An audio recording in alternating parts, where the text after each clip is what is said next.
నా పేరు పొంగులేటి శ్రీనివాస్ రెడ్డి, మంత్రిని మాట్లాడుతున్నాను. చెప్పు, నీ పేరే చెప్పు నరేష్, ఏం కావాలి? ఎంతవరకు కట్టుకున్నావు? ఇప్పటి వరకు ఏది బేస్మెంట్ వరకు కంప్లీట్ అయింది? ఎన్నాళ్ళైంది బేస్మెంట్ అయిపోయి? ఫోటో అప్లోడ్ చేశారా? మీ ఊర్లో ఎన్ని కడుతున్నారు నరేష్? 16. ఏ కాన్స్టిట్యున్సీ? వనపర్తి. మెగారెడ్డి గారు మొన్న మీ ఊరి వచ్చింది కదా, మీ కాన్స్టిట్యున్సీకి వచ్చింది కదా నేను. 16కి 16 మొదలైన ఏ పని?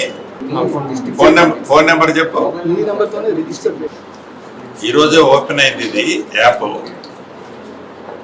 నరేష్, అందుకే వచ్చాను, నేనే వచ్చాను లైన్లోకి. మిగతా వాళ్ళకి వచ్చినాయి నరేష్ డబ్బులు, నీకు ఒక్కడికే రాలేదా? ఈ దగ్గర పెండింగ్ లో ఉందని చూపిస్తుందా? సరే, క్లియర్ చేపిస్తారు. ఈ వచ్చే సోమవారం నాడు పంపిస్తాం నరేష్. ఇక నువ్వు దీనికి చెప్పినావు కదా, క్లియర్ అయిపోతుంది.